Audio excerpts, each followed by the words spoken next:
Vectors के अंदर सबसे पहले हमारे पास ना बच्चों वाली चीज़ से शुरू करेंगे। बिल्कुल, स्केलर क्या होता है? स्केलर हमारे पास एक ऐसी चीज़ होती है जिसकी कोई भी डायरेक्शन नहीं होती है ना। स्केलर का मतलब क्या होता है? कोई ऐसी चीज़ जिसकी कोई डायरेक्शन नहीं, सिर्फ मैग्नीट्यूड होता है। जैसे कि अगर हम डिस्टेंस की बात करते हैं, तो अगर मैं बताता हूँ तुम्हें कि हाँ कोई चीज़ डिस्टेंस है भाई, मैंने कहा 5 किलोमीटर, उससे फ़र्क नहीं पड़ रहा किधर का 5 किलोमीटर, तुम्हारे घर का, मेरे घर का, ग्रीन वैली का, इधर उधर का, जैसे कि ज़्यादातर बच्चे ट्रीट करते हैं। ट्यूशन के बाद घर या फिर कहीं और एक ही डिस्टेंस है तो कहीं भी निकल जाते हैं लोग, ठीक है। तो दैट इज स्केलर क्वांटिटी, जब डायरेक्शन मैटर नहीं करती, सिर्फ और सिर्फ मैग्नीट्यूड मैटर करता है। वेक्टर एक ऐसी क्वांटिटी जिसका डायरेक्शन और मैग्नीट्यूड दोनों होता है।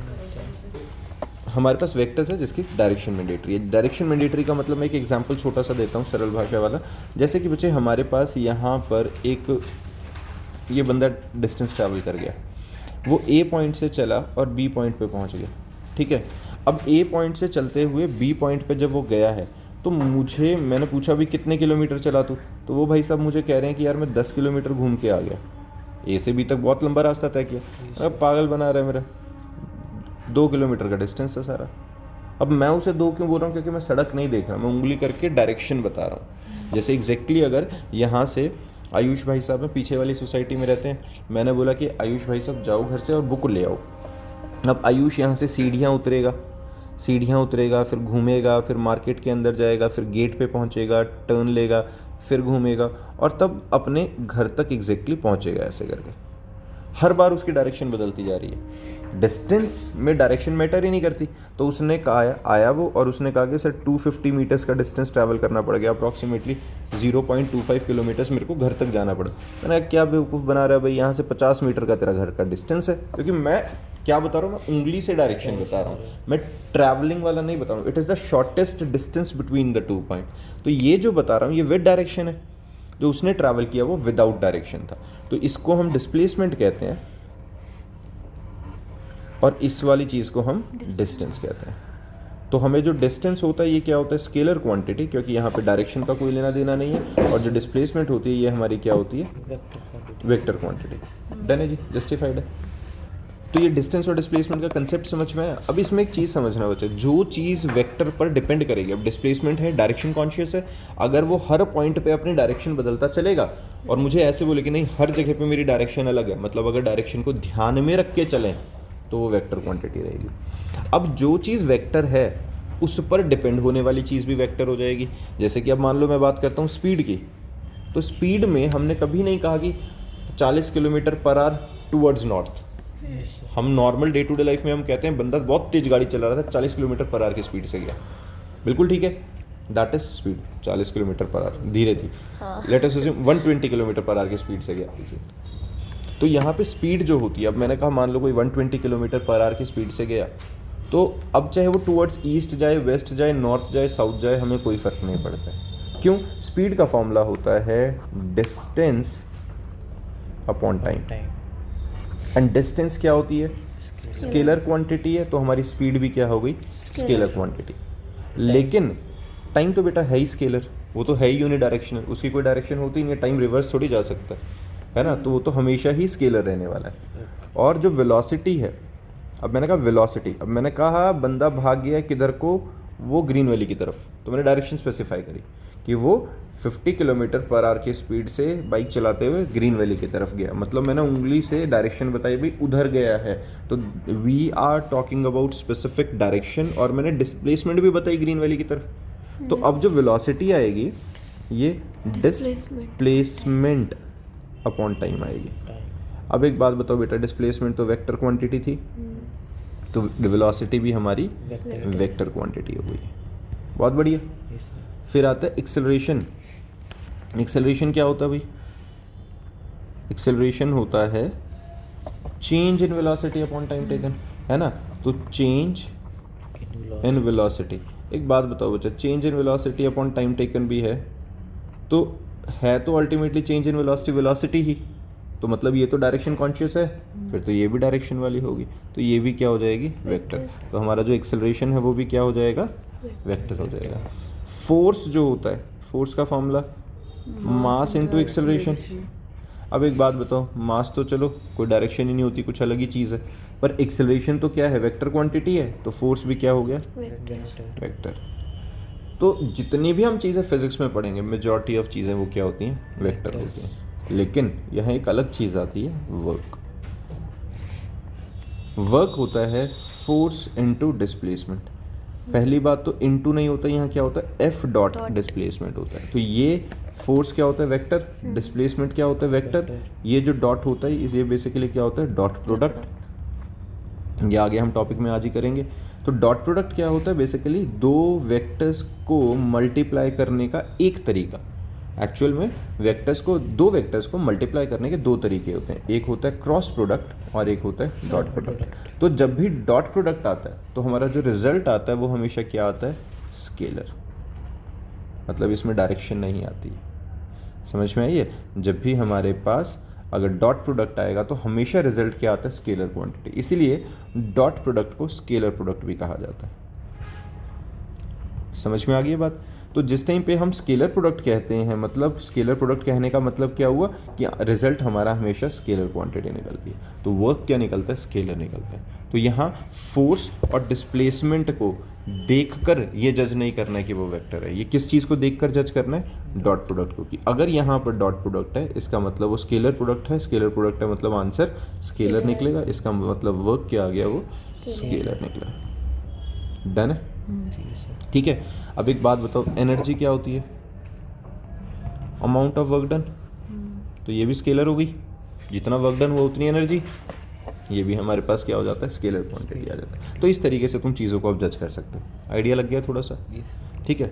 तो पता चल गया वेक्टर और स्केलर क्या क्या होते हैं। चलो अब मैं बात करने वाला हूँ कि हमारे पास टाइप ऑफ वेक्टर्स कितने हैं। देखो टाइप ऑफ वेक्टर में सबसे पहले जो हमारे पास आता है उनको कहते हैं बेटा पोलर वेक्टर्स। पोलर वेक्टर्स, ठीक है। तो पोलर वेक्टर्स में क्या होते हैं, these are those vectors which have starting point, जिनका क्या होता है, स्टार्टिंग पॉइंट होता है at the point of application and act along the direction in motion. जैसे यहाँ पे था, ये स्टार्टिंग पॉइंट है, मैंने इस डायरेक्शन में फोर्स लगाई थी तो ऑब्जेक्ट इस डायरेक्शन में मूव करने लग गया, तो मैंने इसको कह दिया कि पोलर है।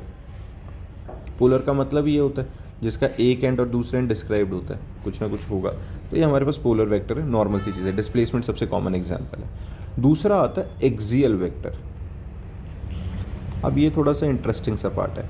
एक्सियल वेक्टर क्या होता है, in these vectors which represent the rotational effect and act along the axis of rotation. ये रोटेशनल इफेक्ट को रिप्रेजेंट करता है। रोटेशनल इफेक्ट को कैसे बच्चे, जैसे कि मान लो तुम एग्जांपल लो, तुम्हारे पास एक बॉटल है, पानी की बॉटल, और उसका ढक्कन खोलते हो, तो तुम क्या करते हो, ये ढक्कन है ना, और इसको तुम क्या करते हो, तुम घुमाते हो। ये हमारे पास मान लो ढक्कन, थोड़ा सा ढक्कन, या एक काम करते हैं, ये ढक्कन की जगह ना एक बड़ा एग्जांपल ले लेते हैं, स्क्रू ड्राइवर वाला। जैसे मतलब हमारे पास एक ऐसा सा हमने क्या रखा है, ये नट रखा है, ये अपना, और इसके अंदर हमने बोल्ट डाला है। तो यहाँ पे हमने क्या डाला है, इसके अंदर बोल्ट डाला है। बोल्ट समझ में आता है ना क्या होता है, वो जो ऊपर का होता है, एक तरह से नट है, पेंच कसे हुए हैं, और यहाँ पे इसके थ्रेड्स होते हैं, ये सबको पता है नट बोल्ट कैसा होता है। तो अगर मैं इस बोल्ट को क्या करता हूँ, मेरे को इस बोल्ट को ऊपर लेके जाना है, कैसे लेके जाऊँ इस बोल्ट को ऊपर, मैं घुमाऊँगा, तो मैं इसको ऐसे करके घुमा दूँगा। अगर मैं ऐसे करके घुमाऊँगा, अब ये ऐसे या ऐसे, हमें पता है खोलने के लिए अलग डायरेक्शन में होता है और बंद करने के लिए अलग डायरेक्शन में। इसको मैक्सवेल कॉर्क स्क्रू रूल भी कहा जाता है। हमने 10वीं क्लास में भी पढ़ा था, जब हमने करंट की डायरेक्शन और मैग्नेटिक फील्ड की डायरेक्शन को करा था। हमने क्या करा था, एक सेकंड बेटा, राइट हैंड थंब रूल कहो या राइट हैंड स्क्रू रूल कहो। इसमें क्या, अगर उंगलियों की डायरेक्शन में मैं घुमाऊंगा, ऐसे ही होता है ना कि अगर मैं अपनी उंगलियों की डायरेक्शन में घुमाऊंगा ऐसे किसी चीज़ को, तो डायरेक्शन में ऑफ मोशन कहाँ जाएगी, ऊपर की तरफ। और अगर मैं उल्टा घुमाऊंगा तो नीचे की तरफ आएगा। ऐसे ही होता है, अगर मैं बोल्ट को ऐसे ऐसे घुमाऊंगा तो वो ऊपर जाएगा, और उल्टा घुमाऊंगा तो वो नीचे आएगा। इसी तरीके से चीज़ें होती है ना। तो हमारे पास अगर अब इसमें बोल्ट को ऐसे घुमाता जाऊंगा तो रिजल्टेंट कहाँ आ रहा है, ऊपर की तरफ। अब जब मैं इसे घुमा रहा हूँ तो एक चीज़ सोचो, मैं इस बोल्ट को घुमा कहाँ रहा हूँ, इस एक्सिस के अलॉन्ग घुमा रहा हूँ कि नहीं, जो इसके बीचों बीच एक लाइन जा रही है, इसके एक्सिस के अलॉन्ग घुमा रहा हूँ, तो हमें रिजल्टेंट भी एक्सिस के अलॉन्ग मिल रहा है, डायरेक्शन भी तो एक्सिस के अलॉन्ग मिल रहा है। तो हम इसको क्या कहेंगे, एक्सियल वेक्टर। जो रोटेशनल मोशन का नेट इफेक्ट देगा हमें। समझ में आ गई है? प्लेन में रोटेट कर रहा है, नेट इफेक्ट एक्सियल वेक्टर के अलॉन्ग करेगा। कोई परेशानी? डन है। तो ये दो टाइप ऑफ वेक्टर्स हमें समझ में आ गया। अब हमारे पास आता है भाई, समझ में आ गया वेक्टर्स की टाइप, समझ में आ गया वेक्टर का कंसेप्ट समझ में आ गया। अब हम बात करते हैं बच्चों वेक्टर की, कि एग्जैक्टली वेक्टर होता क्या है। तो वेक्टर जब हम बात करते हैं तो वेक्टर को मैंने अभी बता दिया डायरेक्शन होती है एंड ऑल। अब हम रिप्रेजेंटेशन थ्योरी की बात करें कि बताएंगे कैसे, लिखेंगे कैसे थ्योरी में। किसी चीज़ को अगर मुझे वेक्टर बताना है तो उसके ऊपर क्या लगा देता हूँ मैं? Arrow head. ठीक है, इस एरो हेड का मतलब होता है कि ये वेक्टर है। अब मैंने बोला था वेक्टर का मतलब क्या होता है। वेक्टर कुछ ऐसी चीज़ होती है जिसका मैग्नीट्यूड और डायरेक्शन दोनों चीज़ें होती हैं। ऐसे ही कुछ होता है। तो ये जो हमारे पास होता है बच्चे, ये होता है मैग्नीट्यूड, और ये जो होती है हमारे पास, ये क्या होती है? डायरेक्शन। ठीक है, तो जो चीज़ जिसका मैग्नीट्यूड और डायरेक्शन दोनों होंगी वो वेक्टर कहलाएगा। सीधा सा। अब ये जब मैंने इसको डायरेक्शन के लिए लिखा है तो इसके ऊपर ध्यान से देखो, मैंने इसको टोपी पहना दी है। इसको क्या कहते हैं? कैप। तो एक कैप कहेंगे। ये एक कैप एक ऐसी चीज़ है जिसकी कोई मैग्नीट्यूड नहीं है, इसका सिर्फ डायरेक्शन की रिप्रेजेंटेशन होती है। तो जिसकी सिर्फ डायरेक्शन हो, मैग्नीट्यूड ना हो, उसको हम एक और नाम कहते हैं, क्या कहते हैं? Unit vector. बहुत बढ़िया, ये हमारे पास यूनिट वेक्टर है। पॉसिबल होता है हर जगह पे, हर जगह पे। जैसे कि एक मैं नॉर्मल सा एग्जांपल ले लेता हूँ। मान लो ऐसा है हमारे पास एक वेक्टर है, ये मैंने मान लिया 2i कैप। अभी रुक जाओ, अगर मैं अभी 2i कैप वगैरह लिखूंगा तुम कंफ्यूज हो जाओगे। 2 मिनट रुको। कोई भी एक ऐसा वेक्टर बेटा जो सिर्फ डायरेक्शन बताता है। नॉर्मल अगर मैं सरल भाषा में बताऊँ ना, जैसे कि मान लो एक ऐसा है 2 डायमेंशन में, ये एक्स एक्सेस है, ये वाई एक्सेस है अभी के लिए। तो अभी मैं 2 मिनट में तुम्हारे डाउट पे आऊँगा कि हाँ ऐसा कहाँ होता है जहाँ डायरेक्ट मैग्नीट्यूड 1 हो। पहले फ़िलहाल मैं ये बताता हूँ कि यूनिट वेक्टर है क्या। यूनिट वेक्टर अगर हम उसको रिप्रेजेंट करते हैं तो यूनिट वेक्टर हमारे पास क्या होता है बेटा? Unit vector of a given vector is a vector of unit magnitude and has the same direction as that of the given vector. तो यूनिट वेक्टर को मैं निकाल कैसे सकता हूँ? वेक्टर डिवाइडेड बाय मैग्नीट्यूड कर सकता हूँ कि नहीं? अभी हमने यही बात करी थी ना। हमने क्या किया था, जब मैंने एक वेक्टर को रिप्रेजेंट किया और मैं यहाँ पे अगर मैं यूनिट वेक्टर की वैल्यू निकालना चाहता हूँ तो unit vector can be calculated as vector divided by the magnitude. किसी की वैल्यू को अगर उसके मैग्नीट्यूड से डिवाइड कर दो तो ऑब्वियस सी बात है 1 आएगा कि नहीं? तो यानी कि इसकी डायरेक्शन तो सेम रहेगी पर इसका मैग्नीट्यूड क्या आ जाएगा? 1। समझ में आई? तो ये हमारा यूनिट वेक्टर कहलाता है। डन है।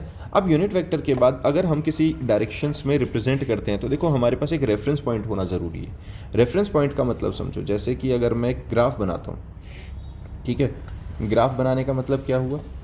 तो ना ये हमारे पास एक्स एक्सेस है, ये हमारे पास वाई एक्सेस है। ठीक बात है। तो यहाँ पर अगर मेरे पास कोई एक पॉइंट आ जाता है, मान लो मैंने एक पॉइंट लिख दिया मुझे यहाँ पे, तो ये पॉइंट मान लेते हैं 3,2 है। तो इसका मतलब क्या हुआ? एक्स एक्सेस के अलॉन्ग 3 और वाई एक्सेस के अलॉन्ग 2। यही बात है। तो ये जो पॉइंट है वो 3 और 2 को रिप्रेजेंट कर रहा है। मान लेते हैं इसका नाम ए है और ये हमारा ओरिजिन है ओ। तो अब अगर मैं इसको वेक्टर की फॉर्म में रिप्रेजेंट करना चाहूँ तो उसको कैसे लिखेंगे? अगर मैं एक्स एक्सेस के अलॉन्ग लिखूंगा तो इसको लिखते हैं आई कैप। ये i cap is a unit vector which represents the only direction along x axis. J cap is a unit vector which represents the direction along Y axis. ऐसे 3 dimension में होता है के कैप होता है जो कि रिप्रेजेंट कर रहा है डायरेक्शन एक्स जेड एक्सेस के अलॉन्ग। तो हमारे पास एक्स वाई जेड और के कैप की लॉजिक समझ में आ गया। अब एक बात बताओ बच्चे, यहाँ से अगर अब मैं वेक्टर बनाना चाहता हूँ तो वेक्टर बनाने के लिए पहली बात तो ओरिजिन फिक्स करना ज़रूरी है। किसी के तो रेफरेंस में डायरेक्शन देंगे ना। तो अब ये जो ओ ए आया है ये हमारे पास क्या आ गया? एक वेक्टर आ गया। अब मैंने बताया कि ये पोजीशन बता रहा है ए पॉइंट की, तो ये कैसे बताएगा? ये बताएगा 3 is the distance along x axis and 2 is the distance along Y axis. तो 2j कैप आ गया। और अगर के भी होता, मान लेते हैं कि अगर ये 3 डायमेंशन में होता तो हमारे पास क्या होता? 3 डायमेंशन में यहाँ कहीं मान लेते हैं जेड एक्सेस भी होता और इसकी कोई मैग्नीट्यूड होता, मान लो -3 कुछ ऐसा, या -1 -2 कुछ भी -1 मानते हैं। तो यहाँ पे साथ में माइनस के कैप लग जाता। प्लस होता तो प्लस लग जाता, माइनस होता माइनस लग जाता। समझ में आई है? कोई परेशानी इसमें? तो मैं इसको एक बार स्टैंडर्ड फॉर्म में लिख के दिखा देता हूँ। तो होता क्या है, अगर हमारे पास ये एक्स एक्सेस वाई एक्सेस और जेड एक्सेस है, ये ओरिजिन है, कोई पॉइंट है, इसके मैंने कोऑर्डिनेट ए बी सी मान लेते हैं, ए बी और c, these are the coordinate along x axis y axis and z axis, then the representation of this vector that is O A is a i cap plus b j cap plus c k cap. Clear है ये बात? This is the representation of a position vector. ये क्या दे दिया, उसकी position बता दी गई है। अब कोई कहे कि नहीं मुझे इसका मैग्नीट्यूड बताओ भाई, अब ना एक और चीज़ समझाता हूँ एक बहुत छोटे तरीके से। अभी मैंने वापस से इसको 2 डायमेंशन में ही लेके आता हूँ, क्योंकि 3D में बिना बात कंफ्यूज होने वाली बात है, अभी समझने के लिए 2 डायमेंशन से ही समझ में आएगा, सेम कंसेप्ट 3D में लग जाता है। तो अब एक बात बताओ बच्चे, यहाँ पे मुझे एक चीज़ पता है, ये वाला डिस्टेंस कितना था 3, ये वाला डिस्टेंस कितना था 2। तो अगर मुझे ये वाला डिस्टेंस निकालना है जो OP वाला है, ये वाला, इसको मैं कैसे निकालूँ? पाइथागोरस लगा दूँ तो मेरे पास इसका मैग्नीट्यूड आ जाएगा। कैसे निकलेगा? 3 का square, square root of 3 square plus 2 square. अगर K वाला होता तो उसका भी स्क्वायर करके ऐड कर देते। 3 डायमेंशन में यही होता है, X square plus Y square plus Z square under the root, magnitude निकलता कि नहीं? तो ऐसे ही अगर मेरा ये वेक्टर है, मुझे इसका मैग्नीट्यूड निकालना है, मुझे क्या निकालना है? इसका मैग्नीट्यूड निकालना है इस वेक्टर का, वो ए का। तो क्या निकलेगा? Square root of A square plus B square plus C square. कोई परेशानी? समझ नहीं आया बेटा एक्स एक्सेस, वाई एक्सेस और जेड एक्सेस के जो ये हैं, इनका स्क्वायर करके ऐड कर दिया। पाइथागोरस बन रहा है, ध्यान से देखो सीधा। 3 स्क्वायर प्लस 2 स्क्वायर नहीं हो गया? तो यहाँ पे मान लो ए और बी था, तो ये a square plus B square under the root नहीं निकल गया? तो इससे मैग्नीट्यूड नहीं निकल जाएगा इसका? हाँ, तो वही निकाला मैंने। तो पर मैग्नीट्यूड इसमें ट्रायंगल कैसे होगा? किस में? 3 डायमेंशन तीन में है ना? तो 3 में 3 का ट्रायंगल हो जाएगा। 3 डायमेंशन में इमेजिन करके देखो ज़रा, अगर ऐसा हो, है ना, ऐसा है, और यहाँ हवा में एक चीज़ ऐसे करके ऊपर स्टैंडिंग पोजीशन में है, जैसे कमरे के अंदर होती है, तो इसमें क्या होगा? वो यहाँ से इस परपेंडिकुलर लाइन से डिस्टेंस इतना है, इस वाले से परपेंडिकुलर डिस्टेंस इतना, और यहाँ से परपेंडिकुलर डिस्टेंस कुछ इतने तरीके से होगा। हाँ, ऐसे ही होगा ना। तो सेम वही है पाइथागोरस का जो 3 डायमेंशन में जो एक तरह से फॉर्मूला होता है, वो यही होता है। अगर इसके कोऑर्डिनेट एक्स वाई और जेड हैं तो सीधा होता है square root of X square plus Y square plus Z square. Clear है? सीधा ये हमारे पास डिस्टेंस फार्मूला की तरह से मैंने लगा दिया। डिस्टेंस फार्मूला क्यों कह रहा हूँ कि अगर ओरिजिन से ले तो x2 माइनस x1 का whole square, y2 minus y1 का whole square, z2 minus z1, तो x1 y1 और z1 तो 0 0 0 है, तो सीधा हमारे पास ये आ जाता है। क्लियर है? सरल भाषा में रखें तो क्या है भाई, जो वेक्टर है उसके जो कंपोनेंट या मतलब आगे कोफिशिएंट हैं, इनका स्क्वायर करके ऐड कर दो, सीधा हमारे पास उसकी मैग्नीट्यूड की वैल्यू मिल जाती है। और अगर मुझे यहाँ पर कैप निकालना है, मतलब उसकी सिर्फ यूनिट वेक्टर की वैल्यू निकालनी है, तो क्या करूँगा मैं? A i cap plus b j cap plus c k cap divided by its magnitude, a square plus B square plus C square, इसके मैग्नीट्यूड से डिवाइड कर दो, तो ये हमारे पास जो आता है ये क्या बन गया? यूनिट वेक्टर बन गया। क्लियर बात है ये? कोई परेशानी? ठीक है, इसी का मैंने यहाँ पे एग्जांपल कर रखा है, इसको ध्यान से देख लेंगे। अभी इसमें मैंने क्या बताया, ये देखो, जैसे मैंने एक वेक्टर इमेजिन कर लिया है, मेरे पास वेक्टर है 2i cap plus 3j cap plus 4k cap, तो उसका मैग्नीट्यूड कैसे निकाला? 2 का स्क्वायर प्लस 3 का स्क्वायर प्लस 4 का स्क्वायर अंडर रूट ऑफ 29 आ गया। और मैंने यूनिट वेक्टर निकाला तो कैसे करा? वेक्टर को उसके मैग्नीट्यूड से डिवाइड कर दिया, सेपरेट करके लिख दिया सबके नीचे, तो ये हमारे पास क्या आ गया? यूनिट वेक्टर आ गया। बहुत बढ़िया। अब भाई इक्वल वेक्टर्स होते हैं। इक्वल वेक्टर्स क्या होते हैं? जिनका मैग्नीट्यूड और डायरेक्शन दोनों सेम होती है। नेगेटिव वेक्टर्स क्या होते हैं? जिनका मैग्नीट्यूड तो सेम होगा पर डायरेक्शन उल्टी पुल्टी होंगी, एक लेफ्ट टू राइट, एक राइट टू लेफ्ट है, मैग्नीट्यूड में बराबर और डायरेक्शन उल्टी। कोइनिशियल वेक्टर्स क्या होते हैं? These are the vectors set, the vectors are set to be coinitial if their initial point is common. Start एक पॉइंट से हो रहे हैं तो कोइनिशियल हो गए। कोलिनियर वेक्टर वो वेक्टर जो सेम स्ट्रेट लाइन में है, चाहे पैरेलल चाहे anti parallel, but line same है। समझ में आई है? ऐसा कैसे? तो इसमें हमारे पास कोलिनियर क्या हुए? जो कि सेम लाइन में है। पैरेलल होते हैं तो सेम लाइन ही कंसीडर किए जाते हैं ना बेटा, तो ये कोलिनियर वेक्टर्स हो गए। अब ये अगर जो एंटी पैरेलल मतलब ऑपोजिट डायरेक्शन में है तो अभी भी पैरेलल ही एक तरह से, कोई फ़र्क थोड़ी ना पड़ा, मतलब अपोजिट डायरेक्शन में है तो मतलब एंटी पैरेलल तो गलत हो गया था शब्द, पर ये है तो वही पैरेलल डायरेक्शन में, चाहे लेफ्ट टू राइट है चाहे राइट टू लेफ्ट है। तो इन सब को जो आपस में पैरेलल होते हैं उनको हम क्या कहते हैं बच्चे? Collinear vector. ठीक है। फिर आता है कोप्लेनर। कोप्लेनर का मतलब सेम प्लेन में लाई करने वाले, जैसे एक्स वाई के अंदर, वाई जेड के अंदर, जेड एक्स के अंदर, तो वो कोप्लेनर होते हैं। फिर होता है लोकलाइज्ड वेक्टर।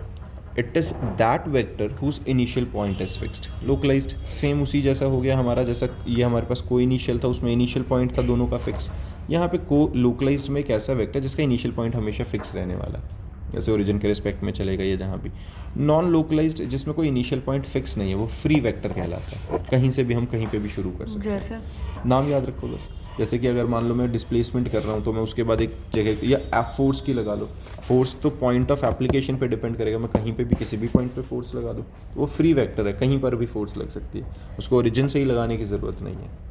ठीक है, फिर आएगा पोजीशन वेक्टर, इसके बारे में मैं ऑलरेडी बता चुका हूँ तुम्हें क्या होता है ना। अब पोजीशन वेक्टर के साथ में एक और चीज़ आती है डिस्प्लेसमेंट वेक्टर, मैं वो अभी समझाता हूँ इसी में। देखो भाई हमारे पास होता क्या है, जब हम वेक्टर की बात कर रहे हैं वापस से अपना, तो यहाँ पे हमारे पास क्या है, ये देखो। अब ये हम 2 डायमेंशन के हिसाब से ये भी करते हैं, तो हमारे पास क्या गिवन है ना, एक पॉइंट गिवन है, मान लो कहीं पर ऐसी, this is the A point. ठीक है, ए पॉइंट है जो इसके अंदर x और y, ये इसके कोऑर्डिनेट्स आ गए हैं, और अब ये ऑब्जेक्ट यहाँ से डिस्प्लेस होकर लेट अस अज्यूम यहाँ पहुँच गया, वो बी पॉइंट पर पहुँच गया। तो बी पॉइंट पर इसके कोऑर्डिनेट्स क्या आ गए हैं, बी पॉइंट पर इसके कोऑर्डिनेट x1 और y1 आ गए हैं, कोई नई कोऑर्डिनेट आएंगे। तो मैंने कहा यहाँ से अब वो जो b का है पोजीशन वेक्टर, वो ये आ जाएगा, है ना, ओरिजिन से आएगा कि नहीं, कोई दिक्कत है ना। अब एक बात देखो ज़रा, इसने एक्चुअल में डिस्प्लेसमेंट कितनी कराई है, अगर मैं ऐसे करके देखूं, है ना, यही है, तो हमारे पास डिस्प्लेसमेंट x एक्सेस के अलॉन्ग यही आई है, x1 माइनस x, और y एक्सेस के अलॉन्ग ये डिस्प्लेसमेंट आई है, y1 डिस्प्लेसमेंट ये माइनस वाली 1। लाइन क्यों नहीं मानी, कौन सी ये तो ऐसे जा है, वो तो मेरी बात समझो बेटा, ये वाली जो लाइन है हमारी, ये तो फाइनल पोजीशन है ना उसकी, हाँ ये डिस्प्लेसमेंट थोड़ी ना है। वो उसने ओवरऑल सोच के देखो, पहले वो यहाँ पे था, अब वो यहाँ पे आया, तो डिस्प्लेसमेंट वेक्टर तो अल्टीमेटली वो रेड वाला है ना, ए बी है ना displacement vector, O A initial position vector, O B final position vector, A B is the displacement vector. ये समझ में आई है ना। ये जो ओ ए है हमारे पास, ओ ए वेक्टर, ये क्या है, इनिशियल पोजीशन वेक्टर। ठीक है, पोजीशन, ठीक है ना, और ये क्या आएगा हमारे पास, फाइनल पोजीशन वेक्टर। ठीक है ना, ये बात समझ में आ गई। और जो हमारे पास ये वाला आएगा, ये क्या आएगा, डिस्प्लेसमेंट वेक्टर। कोई परेशानी, बहुत बढ़िया। तो ये हमारे पास इनिशियल और फाइनल पोजीशन वेक्टर आ गए। अब एक बात समझो, जो मैंने जैसे अभी बताया तुम्हें कि एग्जैक्टली जो हमारे पास डिस्प्लेसमेंट आई है, x एक्सेस के अलॉन्ग x1 माइनस x आई है, y एक्सेस के अलॉन्ग y1 माइनस y आई है कि नहीं, है ना। ये हमारे पास x एक्सेस और y एक्सेस के अलॉन्ग डिस्प्लेसमेंट आ गई है। नेगेटिव क्यों है, वो डिपेंड करेगा, नेगेटिव पॉजिटिव, क्योंकि यहाँ पे y की वैल्यू घट रही है, x की वैल्यू तो बढ़ी थी उस हिसाब से, तो वो तो मैग्नीट्यूड के अकॉर्डिंगली मैनेज हो जाएगा। लेकिन अगर मैं इसको लिख के दिखाऊं, अब देखो ज़रा, डिस्प्लेसमेंट वेक्टर मैं निकालूंगा कैसे। ओ ए वेक्टर को मैं X I cap plus Y J cap लिख सकता हूँ, ओ बी वेक्टर को x1 I cap plus y1 J cap लिख सकता हूँ। तो जो मेरा ए बी वेक्टर निकलेगा, that will be equals to final position minus initial position. ऐसे ही होता है डिस्प्लेसमेंट का तो फॉर्मूला भाई, जहाँ फाइनल पोजीशन पे उसमें से इनिशियल पोजीशन माइनस कर दो तो डिस्प्लेसमेंट आ जाती है। तो final position vector minus initial position vector, x1 minus x i cap plus y1 minus y j cap हो जाएगा कि नहीं। आई वाले में से आई, वाई वाले में से और जे वाले में से जे को माइनस कर दिया, आई और जे कॉमन आ गया, प्लस ये बीच में तो प्लस ही रहेगा बेटा, इसमें से माइनस हुआ ना। ये देखो x I cap plus Y J cap minus x1 I cap minus y1 J cap, ऐसे ही लिखा मैंने। आई कैप को कॉमन ले लिया, x minus x cap plus इनमें से y माइनस y1, हुआ कि नहीं, समझ में। मैंने यहाँ लिखते हुए उल्टा कर दिया, सॉरी, फाइनल माइनस इनिशियल करना था, तो 1 1 बाद में आना है ना। ये समझ में आई ये बात, तो 1 बाद में आना अरे था। मतलब ऐसे 1 पहले आना, अच्छा अच्छा। फाइनल माइनस इनिशियल था। डन है, ये समझ में आ गया। सिंपल सी चीज़ है ये, तो कुछ खास कॉम्प्लिकेटेड है नहीं। तो दिस इज पोजीशन वेक्टर। अब इसमें एक और चीज़ समझने वाली बात पता है क्या है, अब इस चीज़ पे और ध्यान देना। ये वेक्टर हमारा इनिशियल पोजीशन वेक्टर, अब इसको समझने की कोशिश करना, हम बताते क्या है डिस्प्लेसमेंट से। ये हमारा यहाँ पर पोजीशन वेक्टर, ठीक है ना, और ये इसमें जो रेड वाला आया वो यहाँ ए से लेके बी की तरफ आता हुआ आया, ऐसा आया कि नहीं। तो एक चीज़ सोचो, अगर मैं डिस्प्लेसमेंट की तरह तुम्हें समझाना चाहूँ, एक ऑब्जेक्ट यहाँ से चल के इधर पहुँच गया, आया कि नहीं। तो फाइनल पोजीशन वेक्टर क्या है उसकी, फाइनल पोजीशन तो असल में ये है कि नहीं। तो ये जो होगा ये रिजल्टेंट वेक्टर की तरह काम करेगा, हाँ जी करेगा कि नहीं। जैसे कि अगर मैं एक सेकंड बार कलर कॉन्शियस हो जाते हैं, हाँ, तो ये हमारे पास रिजल्टेंट वेक्टर की तरह काम कर रहा है कि नहीं है। भाई एक और बंदा था पहले, वो इस पोजीशन पे था, वो यहाँ पहुँच गया, तो उसका फाइनल रिजल्टेंट तो यहाँ आया है ना, ओ बी के अलाउ आया कि नहीं। तो वो हमारे एक तरह से रिजल्टेंट वेक्टर की तरह भी काम कर रहा है। अब इसको समझने के लिए मैं फिर से बताता हूँ, आगे हम करेंगे ये वाली चीज़ भी, कि रिजल्टेंट वेक्टर क्या हुआ, एक वेक्टर इधर गया, इधर से इधर गया, तो फाइनली कहाँ है वो, यहाँ पे। तो this is the resultant vector which is equal to A vector plus B vector. हुआ कि नहीं, इन दोनों की डिस्प्लेसमेंट मिला के फाइनल रिजल्टेंट के पास पहुंचे कि नहीं। तो जो रिजल्टेंट वेक्टर आएगा it will be A vector plus B vector. समझ में आया थोड़ा सा रिजल्टेंट के बारे में।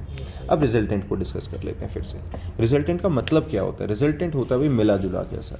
रिजल्टेंट क्या होता है, resultant vector of the two or more vectors is defined as the single vector which produces the same effect. एक अकेला वेक्टर जो मिला जुला के सेम तरह का असर दिखाए। जैसे मैंने यहाँ क्या बोला भाई, इसका और इसका मिला जुला के रिजल्टेंट यहाँ है, तो एक तरह से उन दोनों का मिला जुला के एक अकेला वेक्टर डिस्क्राइब कर सकता है। तो हमारे पास रिजल्टेंट वेक्टर के बारे में जब हम बात कर रहे हैं, देखो जैसे अब मैंने बताया ना कि अगर मल्टीपल फोर्सेस लग रही हैं, मान लो इधर लग गया F1 लग गया, F2 लग गया, F3 लग गया, इन तीनों के बदले मैं एक ही लगा दूं, ये रिजल्टेंट वेक्टर हो जाएगा जो तीनों के बराबर का इफेक्ट क्रिएट कर सके। दैट इज रिजल्टेंट, नाम से समझ में आ रहा है, तीनों का मिला जुला असर करने वाली चीज़, दैट इज रिजल्टेंट। जैसे अभी मैंने यहाँ बताया था कि एक यहाँ गया एक यहाँ गया और दोनों का मिला जुला के असर क्या हुआ, फाइनल डिस्प्लेसमेंट यहाँ, तो that will be a resultant vector. Done है। अब हम बात करते हैं वेक्टर एडिशन की। भाई दो वेक्टर्स को ऐड कैसे करें। दो वेक्टर्स को ऐड करने का सिंपल तरीका होता है बच्चा, अगर मुझे दो वेक्टर्स को ऐड करना है, सीधा सीधा बीच में प्लस लिख दो, माइनस करना है सीधा सीधा बीच में माइनस कर दो। एडिशन का मतलब हुआ एक इधर वेक्टर था दूसरा भी इधर था तो ऐड हो गया, है ना। लेकिन एक वेक्टर इधर है और दूसरा वेक्टर इधर है और मैं इनको ऐड करूंगा, तो ये ए और बी ऑपोजिट डायरेक्शन में है, तो ये a vector plus minus b vector आ गया क्योंकि डायरेक्शन उल्टी है, तो एक तरह से सब्ट्रैक्शन हो गया वेक्टर का, ऑपोजिट डायरेक्शन में होगा। तो समझ में आ गई ये बात। चलो अब एडिशन तो सिंपल है, अगर मैं इसका एग्जांपल भी दूं तो हमने वो ऊपर 2i कैप जो डिस्प्लेसमेंट के टाइम पे दिया ही था मैंने, कि सब्ट्रैक्ट करते हुए सीधा सीधा आई वाले में से आई वाले, जे वाले में से जे वाले। एडिशन में भी ऐसे आई वाला आई के साथ ऐड, जे वाला जे वाले के साथ ऐड। अब क्या है रिजल्टेंट में, मतलब मैग्नीट्यूड को एक तरफ हाँ कर देते हैं। ऐड कर देते हैं। जैसे मान लो मेरे पास ए वेक्टर की वैल्यू है 2i cap plus 3j cap plus k cap और माइनस आई कैप प्लस कुछ भी 2j cap minus 3k cap, कुछ भी ऐसा है। और मुझे अगर a प्लस बी करना है तो सीधा क्या होगा, i वाला i के साथ, है ना, तो कितना निकल गया ये 2 माइनस 1, j वाला j के साथ प्लस 1 माइनस 3, ये आंसर आ गया हमारे पास, i cap plus 5j cap minus 2k cap. Done है ये हो गया। अब है देखो ए बी, ए और बी यहाँ पे आ गया, तो हमारा रिजल्टेंट क्या आएगा, ये वाला, ठीक है। ये जो रिजल्टेंट आएगा ये क्या आएगा, a vector plus B vector. Done है, ये आ जाएगा।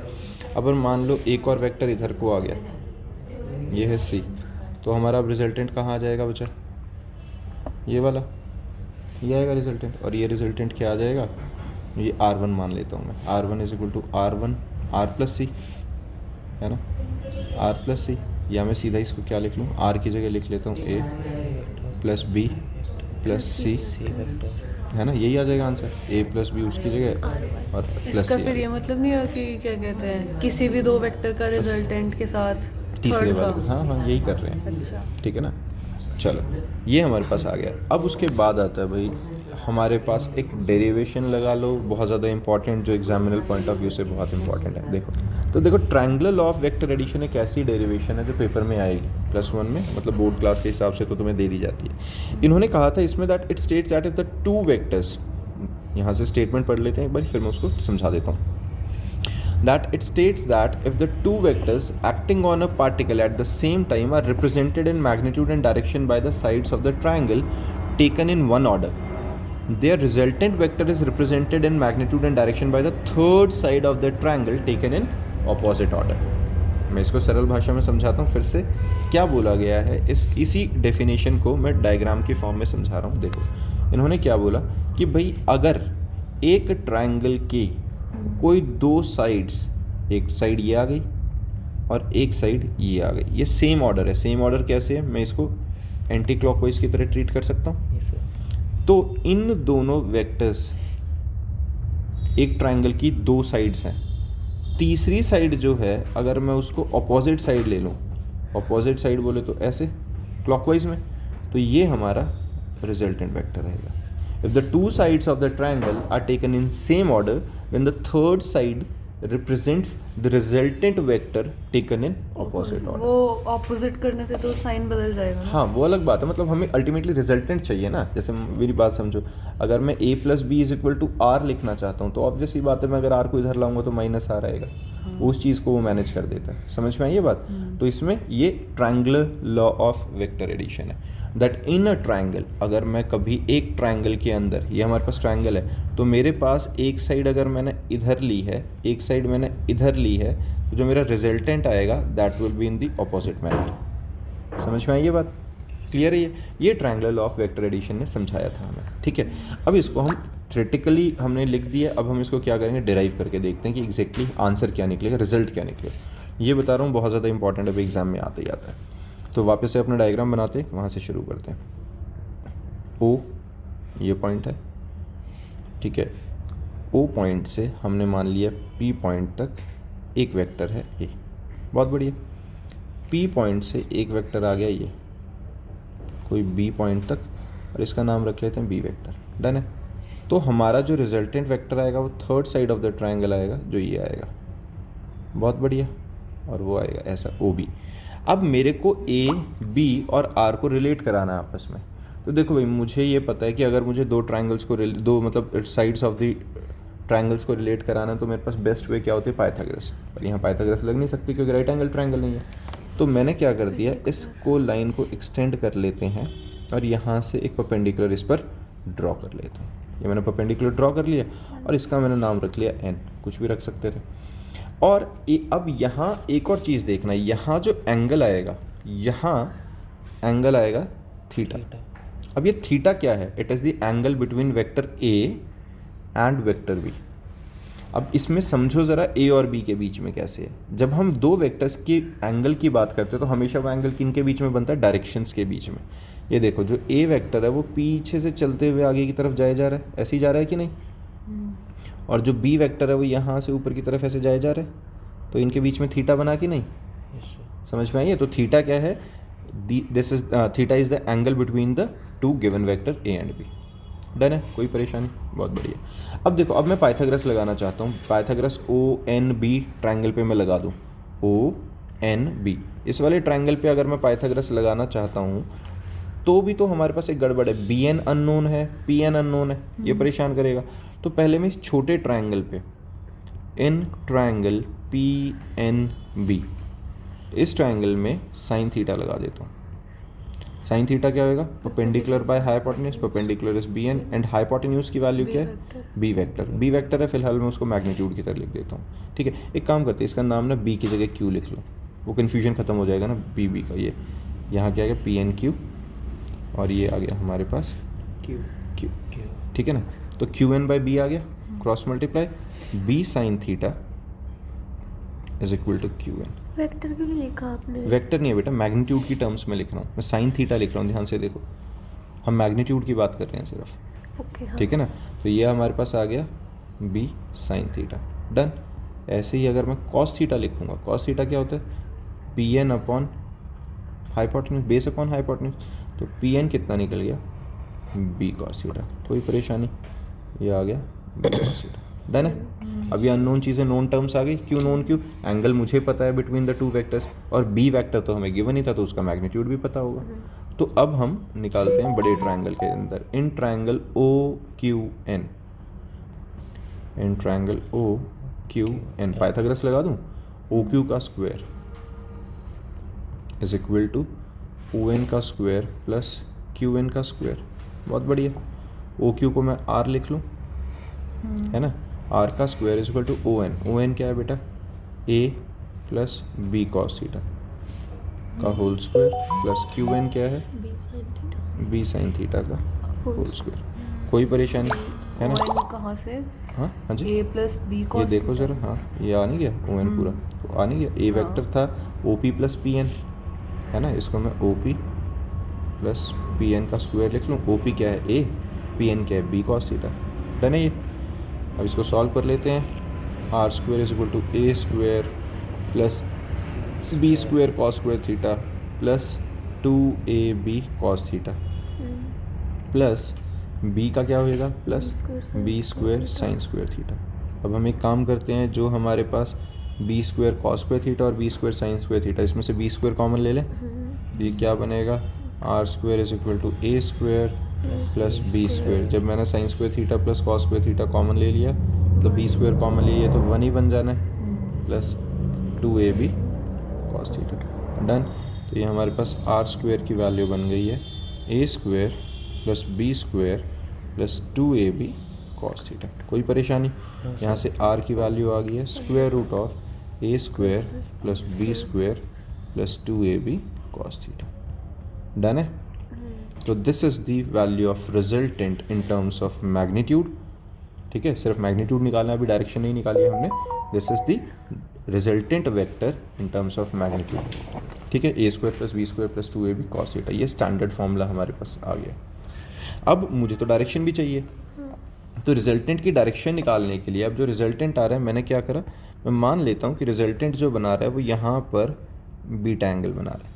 रिजल्टेंट हमेशा देखो, जो नीचे हॉरिजॉन्टल लाइन है उसी के रिस्पेक्ट में एंगल्स बनते हैं, उसी के रिस्पेक्ट में डायरेक्शन आती है, कि कोई चीज़ कितना ऊपर है कितना नीचे है, वो हॉरिजॉन्टल के साथ डायरेक्शन बताती है। तो मैंने इसके साथ बीटा एंगल मान लिया रिजल्टेंट। तो मैं अगर डायरेक्शन निकालना चाहता हूँ तो हमेशा डायरेक्शन के लिए क्या निकाला करते हैं, टैन थीटा, टैन बीटा निकाल देते हैं, क्योंकि वो परपेंडिकुलर और बेस को रिलेट करा देगा। तो टैन बीटा का फॉर्मूला क्या होगा बड़े ट्रायंगल में, Q N by O N, Q N by O N, Q N क्या है बेटा, B sine theta, perpendicular upon base था ना बी साइन थीटा, और ओ एन क्या है, ए प्लस बी कॉस थीटा। यहाँ से हमारे पास टैन बीटा आ जाता है, and this is the direction, ठीक है। वो वैल्यूज़ होंगी तो हम बीटा की वैल्यू निकाल पाएंगे। डायरेक्शन भी न्यूमेरिकल वैल्यू में आएगा, न्यूमेरिकल की टर्म्स में नहीं। डायरेक्शन का मतलब क्या होता है, डायरेक्शन का मतलब होता है कि हम ये बता रहे हैं कि स्पेसिफिकली किस एंगल पे अलाइंड है, वो बीटा निकल जाएगा यहाँ से। बीटा अपने आप ही डायरेक्शन, मतलब अगर मैं अलाइंड बता पा रहा हूँ कहाँ को है, तो डायरेक्शन ही तो बता पा रहा हूँ। जैसे कि अगर मैं ये कहता हूँ कि हॉरिजॉन्टल लाइन के साथ एक जो वेक्टर है वो इतने एंगल पे अलाइंड है, तो मैंने उसकी डायरेक्शन बताई कि नहीं इधर। मैंने कहा एक वेक्टर है जो इतने एंगल पे अलाइंड है, तो मैंने उसकी डायरेक्शन बता दी ना, ऊपर की तरफ है। ऐसे ही अगर मैं इस साइड की एंगल बता देता हूँ तो हर बार डायरेक्शन में एंगल के रिस्पेक्ट में बता पा रहा हूँ कि नहीं, तो मैंने एंगल निकाल दिया यहाँ पे, ठीक है। क्लियर है ये। तो मेरे पास टैन बीटा की भी वैल्यू आ गई, वो हमने क्या निकाली थी, tan beta b sine theta over a plus B cos theta, ठीक है। ठीक है बच्चा, तो यहाँ से ये हमारे पास डायरेक्शन और मैग्नीट्यूड की दोनों चीज़ें आ गई हैं, बहुत बढ़िया। अब इसके बाद ट्रायंगुलर लॉ के बाद हमारे पास आता है बच्चा parallelogram law of vector addition. जितना important triangular law of vector addition है उतना ही पैरेललोग्राम लॉ है। इसने भी बात तो सेम ही कही थी, इन्होंने कहा था it states that if the two vectors acting on a particle at the same time and are represented in magnitude and direction by the two adjacent side of a parallelogram. क्या बोला कि अगर हमारे पास एक पैरेललोग्राम है, ठीक है, पहले एक काम करते हैं पैरेललोग्राम बना लेते हैं सीधा ही, ठीक है।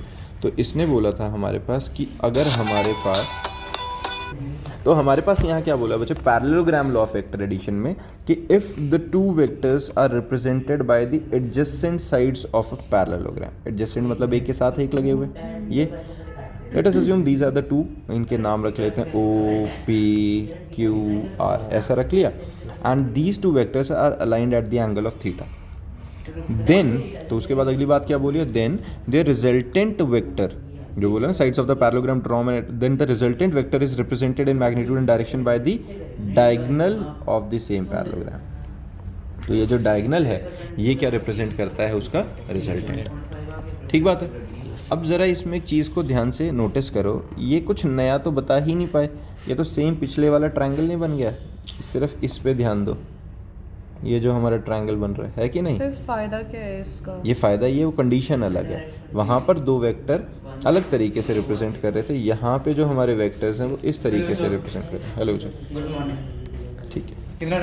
तो हमारे पास ये वाला ट्रायंगल बन रहा है एक तरह से। अब एक बात समझो, अगर मैं इस ट्रायंगल की बात कर रहा हूँ तो यहाँ पे हमारे पास एक तरह से सेम ही बन जाएगा। एक बात समझो, अब इसमें समझने वाली असली बात क्या है, अगर मेरे पास ये वेक्टर A है, ये वेक्टर B है, तो ये हमारे पास B वेक्टर है, तो ये वाला भी B वेक्टर आएगा कि नहीं, सेम ही है, opposite side of a parallelogram are equal in direction and magnitude, है ना, डायरेक्शन भी सेम है ऊपर ऊपर की तरफ और मैग्नीट्यूड भी सेम है। और अगर मैं एंगल की बात करूँ, मैं इसको अगर एक्सपैंड कर दूँ तो ये वाला एंगल थीटा और वो वाला एंगल थीटा सेम होंगे, कॉरस्पॉन्डिंग एंगल्स हैं, तो ये तो सभी कुछ सेम बन गया। तो यहाँ से मैं ऐसे परपेंडिकुलर ड्रॉ कर लेता हूँ, तो ये वाला जो हमारे पास आएगा वो क्या आएगा, B cos थीटा, ये वाला हमारे पास B sin थीटा, तो रिजल्टेंट क्या निकल जाएगा, square root of A square plus B square plus 2AB cos theta निकल गया। और डायरेक्शन क्या निकल जाएगी, tan बीटा से निकल जाएगी, जो कि B sin theta divided by A plus B cos theta आ जाएगा। कोई दिक्कत परेशानी? तो यहाँ से हमारे पास ये tan बीटा निकल गया। तो एक तरह से हमारे पास सेम वो triangular law of vector tan addition, beta भी किस चीज़ के लिए डायरेक्शन के लिए, क्योंकि ये यहाँ पे बीटा एंगल आ गया, डायरेक्शन भी तो देंगे ना रिजल्टेंट की, तो सेम ही सब कुछ आ गया, कोई दिक्कत परेशानी, बहुत बढ़िया। अब इसके अंदर कुछ भी नहीं, बस इसमें दो वेक्टर्स की जो डायरेक्शन हमें दे रखी थी वो इस तरीके से अलाइन थे कि पैरेललोग्राम के लिए है, ये कंडीशन के अकॉर्डिंगली डिफाइन करा हुआ ना, triangular law of vector addition और parallelogram law of vector addition. Statements अलग हैं, डायग्राम अलग है, लेकिन उसके बाद रिजल्ट सेम आना है। ठीक है, तो तुम्हारे पास पेपर में इनमें से एक ना एक की डेरिवेशन 100% आती है। ठीक है, इस वाले एंगल, ये वाला जो एंगल है इसकी बीटा है। बीटा है, बीटा हम ये theta is the angle between the two vectors, beta is the angle between the resultant and the horizontal vector. ठीक है ना, चलो भी अब आगे करते हैं। अब इसी के बाद ना कुछ स्पेशल केसेस आते हैं। देखो इसी में अगर मैं स्पेशल केसेस मतलब मैं थीटा की वैल्यू डाल दूं और तो क्या ही होएगा, जैसे कि यहाँ पे हमारे पास अगर मैं स्पेशल केसेस में एंगल्स डालना शुरू करूँ, 0 डिग्री डाल देता हूँ, मतलब दोनों वेक्टर सेम डायरेक्शन में, तो सीधा सा A square plus B square आएगा, रिजल्टेंट सीधा ही सीधा हमारे पास R is equal to A plus B आ जाएगा, है ना। A square plus B square, cos 0 की वैल्यू 1, तो A प्लस बी का whole square, square square cut गए, तो R is equal to A plus B, ये तो सीधी बात है। और अगर अपोजिट डायरेक्शन में 180 पे आ गया तो cos 180 की वैल्यू -1 होती है, तो ये A माइनस बी का होल स्क्वायर हो जाएगा, है ना। cos 180 की जगह मैंने -1 डाला तो A माइनस बी का होल स्क्वायर, तो स्क्वायर से स्क्वायर कटा, R सीधा A माइनस बी आ जाता है। और डायरेक्शन tan बीटा है ही नहीं दोनों केसेस में, क्योंकि डायरेक्शन तो है ही नहीं, सेम एक ही डायरेक्शन में जा रही होंगी सारी चीज़ें। समझ में आई है। इसके अलावा एक होता है बच्चे लॉ ऑफ कोसाइन, ये सीधा याद रख लो फिलहाल, इसकी डेरिवेशन नहीं है तुम्हारे सिलेबस में, बट ये कहीं कहीं क्वेश्चंस में कहीं ज़रूरत पड़ जाती है, काम आ जाता है। लॉ ऑफ कोसाइन के अकॉर्डिंगली कॉस थीटा का रिलेशन होता है R square minus A square minus B square, R square minus A square minus B square over 2ab, ये सीधा कॉस थीटा की वैल्यू है, ये कहीं से अलग नहीं आया है, वही a square plus B square plus 2ab cos theta था कि नहीं, और ये इक्वल्स टू आर स्क्वायर था, तो ये सारा उठा के इधर माइनस कर दें, R square minus A square minus B square, और ये 2ab उधर डिवाइड कर दें, तो ये कॉस थीटा बन जाएगा। तो ये लॉ ऑफ कोसाइन होता है, कुछ और नहीं है।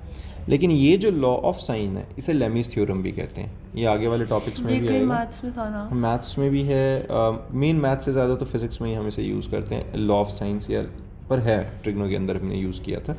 तो ये R by sine theta, A by sine alpha, B by sine beta, ये मैं अभी बताऊंगा तुम्हें कि ये होता क्या है अल्फ़ा बीटा गामा। ये हम लॉ ऑफ साइन या जो मैं लेमिस थ्योरम बोल रहा हूँ ये आगे जाके पता चल जाएगा तुम्हें। ये कुछ अलग चीज़ें नहीं है। ये होता है कि आर के ऑपोजिट वाला एंगल थीटा होना चाहिए, ए के ऑपोजिट अल्फ़ा, बी के ऑपोजिट बीटा। ये तब हम डिस्कस कर लेंगे, पर ये फॉर्मूला है, इंपॉर्टेंट है, याद रखना। ठीक है जी। ये उसके बाद when the two vectors acting at a right angle theta होता है तो सीधा सीधा हमारे पास ये फॉर्मूला आ जाएगा। वही कॉस के अंदर 90 डाल दिया तो 0 हो गया। तो वही पाइथागोरस की तरह हमारा मैग्नीट्यूड आ गया a square plus B square under the root, और टैन बीटा की वैल्यू b अपॉन a आ गया, तो बीटा आ गया टैन इनवर्स b बाई। इसके ये कुछ न्यूमेरिकल्स हैं, हमने क्लास में पहले भी किए हुए, इंपॉर्टेंट थे। टैन ये तुम्हें इनवर्स बताना एक बार क्या होता है? इन्वर्स कुछ नहीं बेटा, ये तो वैल्यू निकालनी होती है ना। जैसे अब मान लो मेरे पास टैन थीटा की वैल्यू अगर 1 आ गई है तो थीटा बीटा लिख लेते हैं। तो अगर मुझे बीटा निकालना है तो बीटा कैसे निकलेगा, tan inverse of 1। Tan inverse 1 निकाल लेंगे। टैन इन्वर्स 1 कब होता है, टैन 45 डिग्री पे, तो टैन से इन्वर्स हट जाता है और ये 45 डिग्री हमारे पास आंसर आ जाता होता है। ये निकालने का तरीका होता है। ठीक है, इसी के बेसिस पे बेटा ये न्यूमेरिकल्स हैं, हम ऑलरेडी डिस्कस कर चुके हैं, बहुत ज़्यादा इंपॉर्टेंट है। ये मोटर बोट वाले जो क्वेश्चंस थे तो ये कर लेने हैं हमने। ठीक है, ये कुछ असाइनमेंट है इन्हीं के बेसिस पे जो तुम्हें कंप्लीट कर लेनी है। ठीक है। ठीक है। फिर कंडीशन फॉर जीरो रिजल्टेंट, इसी के बेसिस पे जो लेमीज थ्योरम आएगा, इसका भी न्यूमेरिकल ही आएगा। जैसा ये वाला है, ये बहुत ज़्यादा रेलेवेंट न्यूमेरिकल है, इंपॉर्टेंट बहुत है, कंसेप्ट बहुत अच्छा लगता है। तो ये क्या कहते हैं, कंडीशन फॉर जीरो रिजल्टेंट में बोला जाता है if the three vectors acting on a point object at the same time are represented in magnitude and direction by the three sides of the triangle taken in same order, the resultant is zero। इसको सरल भाषा में बताता हूँ, एक इधर है, एक इधर है, घूम के फिर यहीं आ गया सेम ऑर्डर में, तो बताओ रिजल्टेंट डिस्प्लेसमेंट हुई नहीं हुई, तो ये जीरो वेक्टर आ गया अपना, जीरो रिजल्टेंट वेक्टर। जहाँ से चले थे वापस वहीं पे आ गए, यहाँ से चले यहाँ चले और वापस सेम ऑर्डर में आया तो यहीं आ गए। तो ये this is the condition for zero resultant vector. ठीक है, अब ये कराते हुए तुम्हें वेक्टर शिफ्टिंग का कंसेप्ट भी समझाता हूँ और इसको लेमिस थ्योरम को थोड़ा सा डायग्राम के हिसाब से समझाने की कोशिश करता हूँ कि ये यूज़ कैसे करेंगे, क्योंकि न्यूमेरिकल्स में यूज़ करना है मेन ये। ठीक है, कंडीशन तो तुम्हें पता चली गई है। जैसे कि अभी मान लो हमारे पास भाई ट्रायंगल है, एक ट्रायंगल की एक साइड ये आ गई है, एक साइड ये आ गई है और एक साइड ये आ गई है। ठीक है, इनकी कलर चेंज कर लेते हैं स्पेसिफिकली। ये वाला इसके लिए इसके कलर का कर दिया हमने, वो मैं बताऊंगा कलर्स का लॉजिक क्या, सिर्फ सुंदर लगने के लिए नहीं कर रहा है। ठीक है, ये तीन आ गए हैं हमारे पास। तो अब इसमें नाम रख लेते हैं, ये आ गया Q, ये आ गया R, ये आ गया P। तो यहाँ से ये जो वेक्टर है QR, इसका नाम रख लिया B वेक्टर, ये वेक्टर आ गया A वेक्टर और ये रेड वाला आ गया हमारे पास C वेक्टर। बहुत बढ़िया। अब देखो इसकी डायरेक्शन इधर को है, तो ये इसके साथ किसी एंगल पे इंक्लाइंड है, उसका नाम मैंने रख दिया गामा। ये जो हमारे पास ये वाला वेक्टर है P वाला, ये इधर को आ रहा है, तो यहाँ जो एक्सटीरियर एंगल बन रहा है इसका नाम रख लिया मैंने बीटा। और यहाँ से ये जो वेक्टर है ये आगे की तरफ ऐसे जा रहा है डॉटेड, जो रेड वाला वेक्टर है, तो ये वाला जो हमारा एंगल आ गया ये आ गया हमारा अल्फ़ा। बहुत बढ़िया, ठीक है ना। अब देखो मैं क्या कर रहा हूँ, मैं इन्हीं वेक्टर्स को शिफ्ट कर लेता हूँ सिर्फ समझाने के लिए। अदरवाइज़ ये देखो सेम तरीके से आ रहे हैं, एक वेक्टर इधर जा रहा है, एक वेक्टर इधर आ रहा है, एक वेक्टर इधर आ रहा है, तो कंडीशन सेटिस्फाई कर रहे हैं ये जीरो रिजल्टेंट वेक्टर को, है ना। तो इसमें मेन जो समझने वाली चीज़ है, बहुत ढंग से समझने वाली चीज़ है। अब इसको हम लिखेंगे क्या, ए अपॉन, ए क्या है वेक्टर, उसका मैग्नीट्यूड लिया, vector A upon R P, A upon R किधर है, ए अपॉन आर हमारा ये था, ये जो ऊपर ये लिखा हुआ ए अपॉन आर पी, मतलब जिस वेक्टर को लिख रहा हूँ उसी वाली साइड ट्राइंगल की, जिस वेक्टर को मैंने लिखा उसी ट्राइंगल की उसी साइड के रेफरेंस में उसी का रेशियो। फिर मैंने जैसे लिखा B vector upon Q R is equal to C vector का मैग्नीट्यूड अपॉन पी क्यू, ये रेशियो तीनों का इक्वल रहेगा, vector divided by the magnitude of the side of the triangle, इनका रेशियो तीनों का इक्वल रहेगा। और अगर मैं वेक्टर शिफ्टिंग करके दिखाऊं कि ये कैसे होता है, देखो मैंने क्या किया, ये वाला जो ऊपर वाला क्यू आर वेक्टर है मैंने उसको उधर भेज दिया, ठीक है। ये मेरे पास क्या है क्यू आर वेक्टर, मैंने उठा के देखो सेम डायरेक्शन लिखी है कि नहीं, बिल्कुल। येलो वाला वेक्टर है जो, वो मेरे पास नीचे भेज दिया मैंने, सेम डायरेक्शन और मैग्नीट्यूड भी बिल्कुल सेम है। और जो रेड वाला वेक्टर है जिसकी डायरेक्शन इधर जा रही थी वो मैंने इधर भेज दिया। ध्यान से देखो बिल्कुल सेम तरीके से रखा है, ये हमारा रेड वाला है, ये वाला हमारा येलो वाला आ गया और ये वाला हमारा जो पर्पल वाला था ये आ गया। सेम है सब कुछ, सेम बात है। और इसके अंदर अब जो एंगल बन रहे थे, ध्यान से देखो, हमारे पास जो एंगल बन रहे थे इसका नाम हमारे पास हमने ए रखा था, ये तो ए के अगेंस्ट अल्फ़ा एंगल बन रहा था। ध्यान से देखो, ए के ऑपोजिट में अल्फ़ा बन रहा है, किस किस के बीच में, सी और बी के बीच में। तो ये देखो यहाँ पे ए था, पर्पल वाला बी था, ये वाला सी था, तो बी और सी के बीच में अल्फ़ा बन रहा है कि नहीं? Yes sir. ऐसे ही ए और सी के बीच में बीटा बन रहा है कि नहीं, और उसके बीच में गामा बन रहा है। डन है। तो ये एक ही पॉइंट पे अगर तीन फोर्सेस लगेंगी तो नेट रिजल्टेंट कैंसिल आउट हो जाएगा। ये तीनों forces are said to be in equilibrium with each other. ठीक है, this is the condition for zero resultant vector when three पर वो फोर्सेस। तो तब लगेगा ना अगर मैग्नीट्यूड सेम हो। मैग्नीट्यूड उनका रिजल्टेंट तीसरे वाले के बराबर हो, इन दो का रिजल्टेंट तीसरे के बराबर हो, किन्हीं दो का रिजल्टेंट तीसरे के बराबर होगा, तो हम कहेंगे कि वो जीरो रिजल्टेंट वेक्टर का कंडीशन है। ठीक है, जैसे a upon sine alpha, b upon sine beta और सी अपॉन साइन गामा, ये हमारे पास लेमिस थ्योरम होती है। ठीक है, इसे लॉ ऑफ साइन भी कहते हैं। समझ में आ गई है? And this is Law of sign भी द ना? साइन, हाँ साइन। ठीक है, तो this is the condition for if when the three vectors are in equilibrium with each other then their resultant must be zero, और इस तरीके से हम उसको यूज़ कर सकते हैं। इसी के क्वेश्चंस हैं ये वाले, न्यूमेरिकल्स हैं जो तुम्हें प्रैक्टिस कर लेनी। ये एक ये बॉब वाला जो अच्छा क्वेश्चन है। इसके बाद हमारे पास है भाई रिवर बोट प्रॉब्लम। बहुत सिंपल सी है, कुछ टफ नहीं है इसमें। रिवर बोट प्रॉब्लम तो सिंपल तरीके से होता है। तुम्हें अपस्ट्रीम डाउनस्ट्रीम वगैरह वाला लॉजिक पता है 10वीं पास लोगों को, है ना? अपस्ट्रीम में क्या होता है, जिस टाइम पे हम पानी के बहाव के अगेंस्ट फ्लोट करते हैं, डाउनस्ट्रीम क्या होता है, पानी के बहाव के साथ करते हैं। ये हमने 10th क्लास की मैथ्स में पढ़ा था। अब हम पानी के परपेंडिकुलर जाएंगे, ना साथ में ना खिलाफ। कैसे हो सकता हो? बिल्कुल कैसे हो सकता है, ऐसे हो सकता है देवी जी। यहाँ से पानी इधर को जा रहा है, पानी का बहाव कहाँ है, लेफ़्ट टू राइट। ठीक है, कलर और चेंज कर दो, पेन का दिख नहीं रहा है। ठीक है, मैं तो हमारे पास जो पानी का बहाव है वो लेफ़्ट टू राइट है। अब मुझे क्या करना है, मुझे इससे उस किनारे पे पहुंचना है। कैसे पहुंचूं भाई मैं?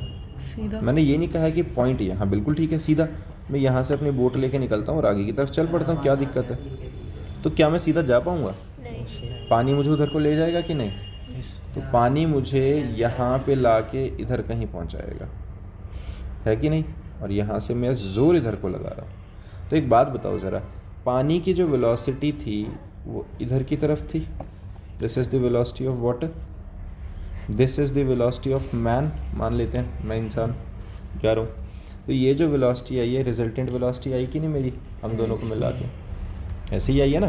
तो ये रिजल्टेंट वेलोसिटी है जो मुझे पहुंचा दो, खत्म बात। तो मेरे रिजल्टेंट वेलोसिटी का फॉर्मूला क्या आएगा, वेलोसिटी ऑफ मैन का square plus velocity of water का स्क्वायर। और रिजल्टेंट वेलोसिटी में एडिशन हो रहा है कुछ ना कुछ, मतलब मैं तेज़ निकल जाऊंगा, मुझे टाइम ज़्यादा नहीं लगेगा क्योंकि पानी मेरे अगेंस्ट नहीं जा रहा है। हाँ, पानी मुझे फ्लो में ज़रूर लेके जा रहा है, मैं नियरेस्ट एंड पे नहीं पहुंचा हूँ, मैं किसी एक स्पेसिफिक एंड पे पहुंच गया हूँ। तो हमारे पास जो आई है ये वी आर की वैल्यू आ गई। कोई परेशानी नहीं? ठीक है ना? This is the value for resultant velocity when I tends to cross the river in the shortest time. ये सबसे कम टाइम में निकलना है मुझे, सबसे शॉर्टेस्ट डिस्टेंस से मतलब नहीं है मैं आगे कहाँ पहुँच रहा हूँ, मुझे क्या चाहिए, शॉर्टेस्ट टाइम के अंदर। और अब अगर मैं डिस्टेंस का रिलेशन निकालूँ, मान लो ये जो है ये एस विड्थ थी हमारे रिवर की, ठीक है? तो यहाँ पे ये जो है हमारे पास, इसका कोई मान लेते हैं फ़िलहाल के लिए, कुछ भी रख लो, एक्स रख लो, है ना? तो एक बात बताओ ज़रा, यहाँ पे अगर कोई एक एंगल बन रहा है थीटा, जिस एंगल पे वो पहुँचा दे, तो टैन थीटा किसके इक्वल होगा, परपेंडिकुलर बाय बेस। परपेंडिकुलर क्या है, velocity of water, on base क्या है, वेलोसिटी ऑफ मैन। पर ये तो x बाय एस के भी इक्वल है, डिस्टेंस की भाषा में x बाय एस के भी इक्वल है। तो ये रेशियोज अगर इक्वल हैं, मुझे वेलोसिटी ऑफ वाटर पता है, वेलोसिटी ऑफ मैन पता है, तो मैं x निकाल सकता हूँ कि नहीं? ऐसे इसमें ब्रेड्थ है। s, हाँ, विड्थ ऑफ द रिवर, है ना? तो यहाँ से x की वैल्यू निकाल सकता हूँ ना, मुझे पता चल गया कि मैं कितनी दूर निकलूँगा अपने सामने वाले पॉइंट से। कोई परेशानी? तो सीधा तो मतलब समझ रहे हो, कोई कंसेप्ट नहीं है मैं ये कहूँ कि हाँ फॉर्मूला है, रट लो ये वो, सीधी बच्चों वाली बातें हैं, बस समझ में आना चाहिए। डन है? अब इसी की कंडीशन बदल देते हैं। अब मैं क्या बोल रहा हूँ, सेम वही रिवर, सेम सब कुछ, लेकिन अब हम क्या करते हैं, ये सेम वही रिवर है हमारी जो पानी आगे की तरफ जा रहा है, बट मैंने एक कंडीशन लगा दी कि अब मुझे सीधा जाना है, बिल्कुल सीधा, मुझे जो पहुँचना है वो बिल्कुल स्ट्रेट वाले पॉइंट पर पहुँचना है। तो अगर मेरे को बिल्कुल मेरे डायमेट्रिकली बिल्कुल अपोजिट एंड पे पहुंचना है, बिल्कुल सीधे सीधे उधर, तो मैं सीधा कैसे जाऊं भाई? सीधा अगर मुझे जाना है तो पानी तो मुझे सीधा जाने नहीं देगा, तो इसीलिए मुझे इधर को कहीं ज़ोर लगाना पड़ेगा। हाँ। अगर मैं इधर कहीं ज़ोर लगाऊंगा तो पानी का ज़ोर लग के मुझे इधर पहुंचा ही देगा, हाँ। है ना? तो मेरे पास एक तरह से ये रिजल्टेंट वेलोसिटी होनी चाहिए मुझे, तभी तो रिजल्टेंट वेलोसिटी ये मिलेगी, तभी तो मैं सीधा पहुंच पाऊंगा। And this must be velocity of man and this is velocity of water.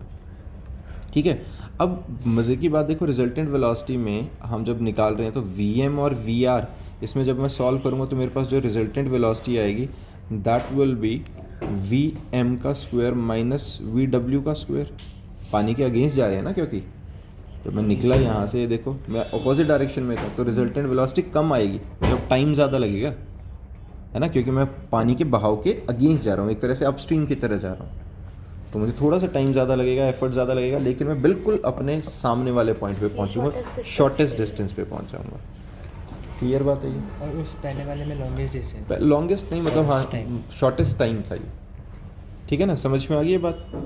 Clear? यही हमारी कंडीशन है भाई। इसके बेसिस पे ये कुछ न्यूमेरिकल्स हैं जो तुम्हें कर लेंगे। डन? ठीक है, इसी के बिहाफ पे बच्चे कुछ हमने मतलब सब्ट्रैक्शन ऑफ वेक्टर्स के अंदर कुछ कंडीशंस लिखी हुई थी, ये समझ लेना। एक तो सबसे पहले तो देखो कुछ कंडीशंस हैं, मैं न्यूमेरिकल्स नहीं करा रहा हूँ, तुम अपने आप अटेम्प्ट कर लेना, हमने ऑलरेडी क्लास में करे हुए हैं। ठीक है, डाउट्स आएंगे तो हम डिस्कस करेंगे। यहाँ पर एक छोटी छोटी चीज़ों की अब बात समझो, इसका मीनिंग क्या है। अगर हमारा पार्टिकल है, वॉल पे कोलाइड करेगा, इधर आया वेक्टर फॉर्म में, अगर हम लेके चलें, एक मान लो वेक्टर इधर आएगा और टकरा के बाउंस बैक कर गया बिना किसी एनर्जी लॉस के, तो इसके अंदर ओवरऑल चेंज कितना आएगा? मान लो p मोमेंटम के साथ पहले आ रहा था और p ही मोमेंटम के साथ बाउंस बैक कर गया और वो माइनस डायरेक्शन के साथ कर गया, and momentum is a vector quantity, तो ओवरऑल जो टोटल चेंज आया है, टोटल चेंज इन मोमेंटम, वो कितना आएगा? Twice of p। ठीक है, वो कितना आएगा? Twice of p। Same goes for velocity, अगर एक ऑब्जेक्ट इधर v वेलोसिटी के साथ आया, बाउंस बैक करके माइनस v के साथ गया, तो टोटल चेंज कितना आएगा? Twice of v, final minus initial करोगे तो, है ना? चलो, और बस यही चीज़ है। और एक होता है सर्कुलर के अंदर होता है कि एक ऑब्जेक्ट अगर गोल सर्कल में घूम रहा है, तो इस पॉइंट पे अगर वो v वेलोसिटी के साथ घूम रहा है, यहाँ पे आके इस पॉइंट पे लीनियर वेलोसिटी v है, इधर आके माइनस v हो जाएगी। ये भी ऑब्वियस सी चीज़ है। ठीक है, तो ये कुछ कंडीशन है जो नॉर्मल सी चीज़ें हैं, कुछ बात खास कॉम्प्लिकेटेड नहीं है। फिर आता है आज का लास्ट टॉपिक अपना, फिर रिजल्टेंट वेक्टर ऑलरेडी मैंने बता दिया है, नहीं लास्ट तो नहीं, सेकंड लास्ट है, थोड़ा बहुत और करके फिर ख़त्म करेंगे। चलो तो कर लेते हैं अभी। तो हमारे पास इसके बाद आता है एक अम्ब्रेला वाला topic, relative velocity of a rain with respect to a moving man. अब देखो इसके कंसेप्ट में क्या होता है, ये भी अपने आप में मतलब ऐसा नहीं कि एक रटा रटाया फॉर्म है, सीधा कंसेप्ट है, कोई क्रैमिंग नहीं है इतनी।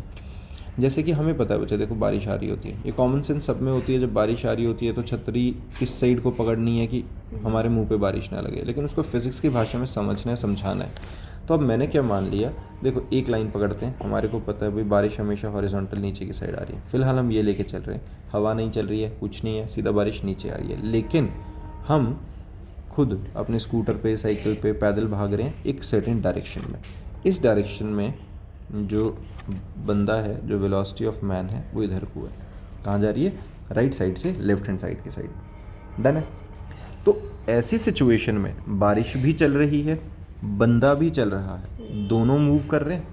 तो जब दोनों मूव करते हैं तो मुझे रिलेटिव वेलोसिटी निकालनी है, क्योंकि जहाँ रिलेटिव वेलोसिटी आएगी, जैसे रेन की वेलोसिटी इधर को है, मैन की वेलोसिटी इधर है, तो मुझे इनकी रिलेटिव वेलोसिटी मिल जाए, उसी के ऑपोजिट डायरेक्शन में अम्ब्रेला पकड़ना है। समझ रहे हो मेरी बात? अगर मुझे मैन और रेन की रिलेटिव वेलोसिटी अगर मैं निकाल लूँ तो उसी के ऑपोजिट डायरेक्शन में अम्ब्रेला पकड़ लूँ, लगेगी नहीं, है ना? क्योंकि जब मैं खड़ा हूँ तो ऊपर से नीचे बारिश आ रही है, लेकिन मैं अगर आगे की तरफ भागूंगा तो मेरे रिस्पेक्ट में रेन की डायरेक्शन चेंज हो जाएगी, फेस पे आगे लगती है। तुमने ऑब्जर्व भी किया होगा, स्कूटर पे चला रहे होते हैं तो मुंह पे थप्पड़ पड़ रहे होते हैं बारिश के, क्यों? क्योंकि उस वक्त रिलेटिव वेलोसिटी की डायरेक्शन डायगोनल आ जाती है, तो मुझे उसके ऑपोजिट डायरेक्शन में अम्ब्रेला पकड़ना है एक तरह से। तो मुझे मेरा टारगेट क्या है, मुझे यहाँ पर रिलेटिव वेलोसिटी निकालनी। तो अगर मुझे रिलेटिव वेलोसिटी निकालनी है, दो चीज़ें मोशन में है, तो बेस्ट तरीका होता है एक को रेस्ट पे ले आओ, हाइपोथेटिकली सिर्फ समझने के लिए करते हैं, सच में रेस्ट पे नहीं आएगा वो ऑब्वियसली, लेकिन हम अपने आप उस पर एक इमेजिनरी फोर्स लगा देते हैं। उस फोर्स को, उस वेलोसिटी को हम कहते हैं सूडो वेलोसिटी या सूडो फोर्स। तो जैसे यहाँ पे अगर हमारे पास वेलोसिटी ऑफ मैन इधर को है, मैं इस मैन को रेस्ट पे लाने के लिए इधर को एक सूडो वेलोसिटी दे देता हूँ -vm। सूडो का मतलब होता है नकली, इमेजिनरी। तो इस साइड में मैंने लगा दिया, अब बंदा रेस्ट पे आ गया, vm के ऊपर -vm लगा दूंगा तो कैंसिल आउट होकर रेस्ट पे आ गया कि नहीं। और इसके लिए रिजल्टेंट वेलोसिटी निकालो, इसके लिए रिजल्टेंट निकलेगा इधर को, ये क्या निकलेगा VRM, resultant velocity of rain with respect to man. अब ये हमने कहा किसी एंगल पे निकल रहा है थीटा पे, डन है। तो VRM की वैल्यू क्या निकलेगी इन दो वेक्टर्स, इस वाले वेक्टर और इस वाले वेक्टर के रिस्पेक्ट में, तो VRM जो निकलेगा, उधर को क्यों निकाली बेटा क्योंकि रिजल्टेंट जो सूडो फोर्स लगाई है उसके रिस्पेक्ट में निकालनी है ना, तभी तो हमें रोकनी भी तो है। तो एक चीज़ को हमने रेस्ट पे लाया और उसके रिस्पेक्ट में हमने निकाल दिया, तो ये आया VR का स्क्वायर प्लस VM का square plus 2 VR VM cos 90। अब ये 90 क्यों आया, क्योंकि दो वेक्टर्स के बीच में एंगल कितना है 90। ये समझ में आई है बात, ठीक है। तो यहाँ से हमारे पास निकलेगा cos 90, तो 1 क्या होता है हमारा 0 ही होता है, तो VR का स्क्वायर प्लस VM का square is equal to VR। This is the relative velocity of man with respect to rain. और इसी एंगल के बिल्कुल ऑपोजिट डायरेक्शन में हमें क्या करना है, अम्ब्रेला पकड़ लेना है ना, तभी वो अम्ब्रेले हमें यहाँ को हमने थीटा रख लिया, इस डायरेक्शन में अब हम अम्ब्रेला पकड़ मतलब जो आदमी आगे जा रहा है उसको ऐसे टिल्ट करके रखना पड़ेगा, अम्ब्रेला पकड़ना पड़ेगा, तभी तो फेस पे लगेगी। बात समझ में आई। और अगर मुझे डायरेक्शन निकालनी, हाँ जी, टैन थीटा निकाल देते हैं। टैन थीटा क्या होता है बच्चा, परपेंडिकुलर बाय बेस, तो वो हमारे पास क्या आएगा, velocity of man upon velocity of rain, theta is equal to tan inverse VM by V। Done है, ये हमारे पास एंगल आ गया, क्लियर है। चलो इसी के बेसिस पे न्यूमेरिकल्स हैं जो अटेम्प्ट कर लेने। फिर आता है जीरो या नल वेक्टर। जीरो या नल का मतलब हमें समझ में आता है जिसका मैग्नीट्यूड जीरो हो जाए, है ना। जीरो या null vector is that vector by which has zero magnitude and an arbitrary direction. Magnitude कोई नहीं है, आर्बिट्री क्यों, जब डायरेक्ट मैग्नीट्यूड ही नहीं है तो डायरेक्शन कहीं को मान लो।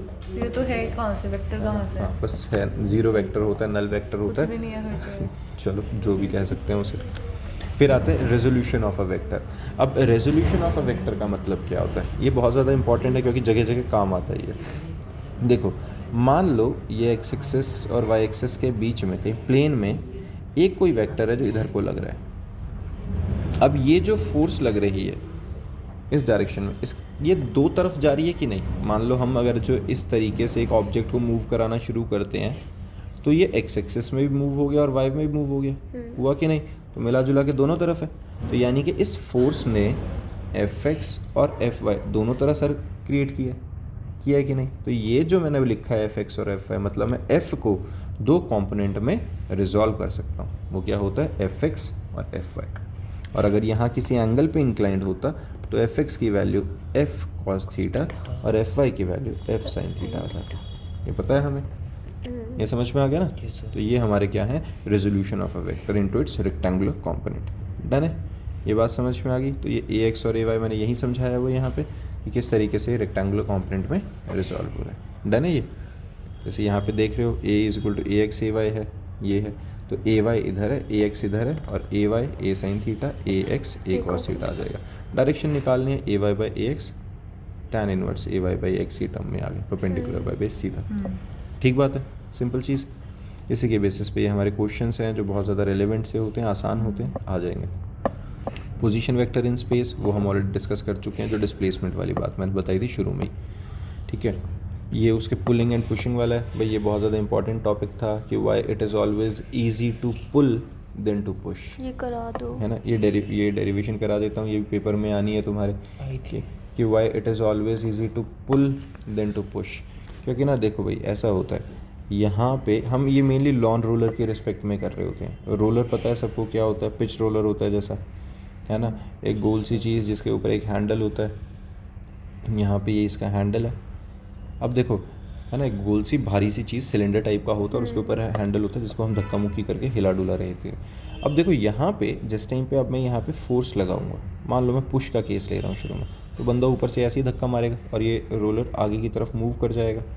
यहाँ पे एक चीज़ होगी जो फोर्स होती है ना, हमारे पास एक सेकंड, हमारे पास फोर्स ऑफ फ्रिक्शन है जो बैकवर्ड साइड में एक्ट कर रही है, उसके खिलाफ हमें इसे मूव करा देना है। ऐसे ही है, फोर्स ऑफ फ्रिक्शन के खिलाफ आ जाएगा और ये ऑब्जेक्ट हमारे इधर को मूव कर जाएगा। अब मैंने क्या देखा, जिस टाइम पे ये ऐसा था, इसको नीचे की तरफ ले आते हैं, ऐसे एक लाइन लगा लेते हैं, तो यहाँ थीटा एंगल है, यहाँ थीटा एंगल है, बहुत बढ़िया। अब इसके अंदर एक चीज़ों पे ध्यान दो, ये जो रोलर है इसका वज़न नीचे की तरफ एक्ट कर रहा था, बहुत भारी भरकम रोलर था mg की तरफ। हमने जो फोर्स लगाई F, वो F, ये F ही है, यही है फोर्स जो नीचे की तरफ आ रही है। अब ये फोर्स थीटा एंगल पे इंक्लाइंड है, तो इसके दो कंपोनेंट रिजॉल्व कर लेते हैं। देखो कौन सा, एक तो आ गया ये वाला जो आगे की तरफ है, और एक आ गया ये, दो कंपोनेंट आए कि नहीं? जो आगे की तरफ है जहाँ एंगल बन रहा है वो F cos थीटा और ये F sin थीटा। हमने इस साइड से क्यों नहीं करा? किस साइड से बेटा? फोर्स जब आ रही है जहाँ से, उसी की डायरेक्शन इधर को है ना, तो डायरेक्शन के ही तो रेक्टेंगुलर कंपोनेंट रिजॉल्व करेंगे, है ना? हाँ। समझ में? तो अब एक बात बताओ ज़रा, इसमें रिजल्टेंट मास या रिजल्टेंट वेट जो है हमारे पास ऑफ रोलर, वो क्या आ रहा है? mg plus F sin theta. मतलब मेरी ही लगाई हुई फोर्स का एक हिस्सा उसका वज़न बढ़ा रहा है, वज़न बढ़ा रहा है तो इनर्शिया फैक्टर बढ़ा रहा है, मतलब फिर तो फोर्स ऑफ फ्रिक्शन भी बढ़ गया उसके रिस्पेक्ट में। फिर तो मेरे लिए धक्का मारना बहुत मुश्किल हो गया, क्योंकि मेरी ही फोर्स बढ़ाती जा रही है ना? तो ये पुश का केस है, जब मैं पुश कर रहा था तो it is difficult to push. लेकिन अगर मैं पुल का केस करता हूँ, अब सेम सब कुछ, यही हमारा वही रोलर है, इसका मास m था, वही सरफेस पे रखा हुआ है, सेम कोफिशिएंट ऑफ फ्रिक्शन के साथ है सरफेस।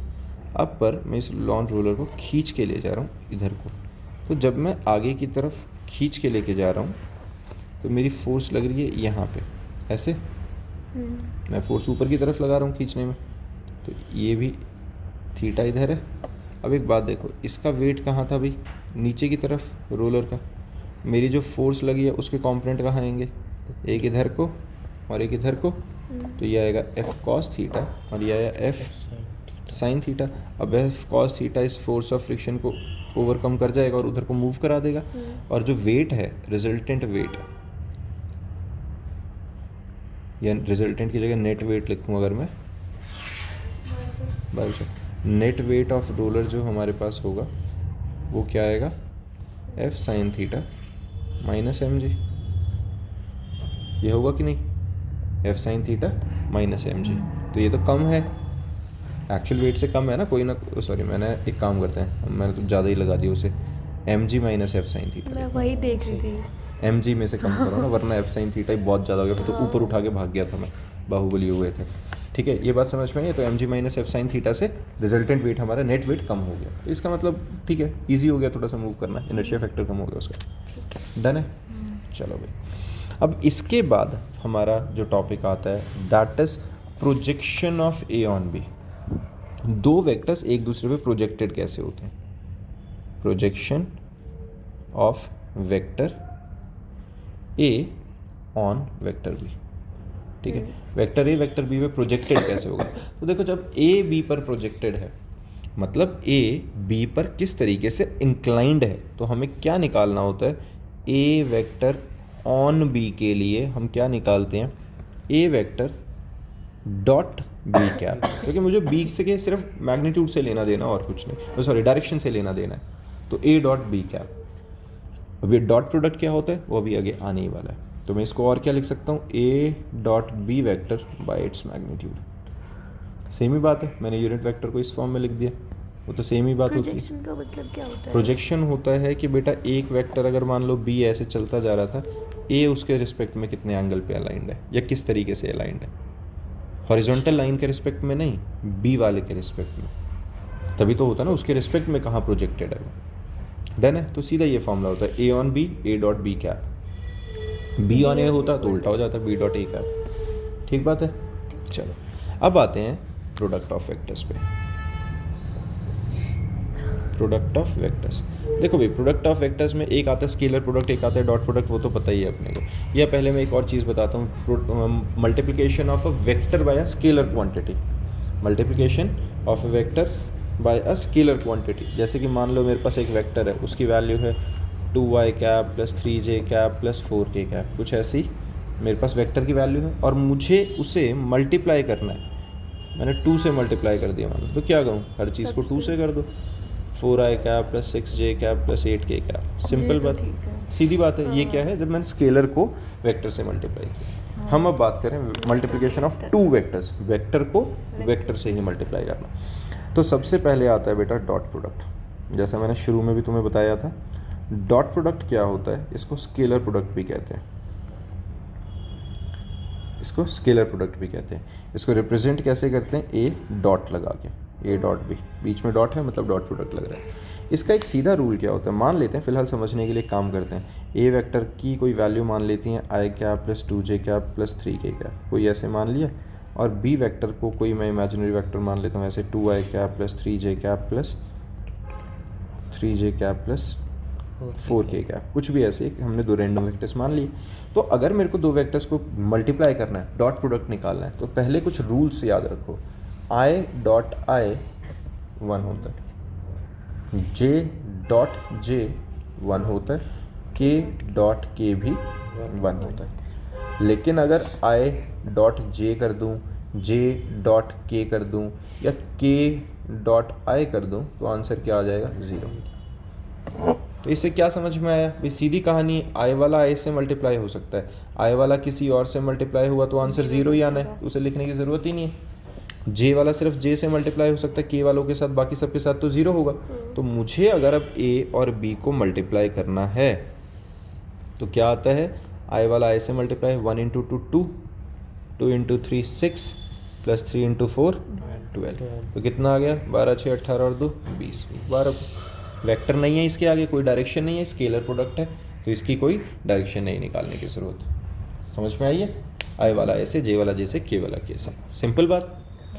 और अगर हमें इसके फॉर्मूला की बात करनी है तो ए डॉट बी का फॉर्मूला क्या होता है, mod of A mod of B cos theta. Mod मतलब उनके बीच, उनका magnitude, magnitude of A magnitude of B into cos theta, that is A B cos theta.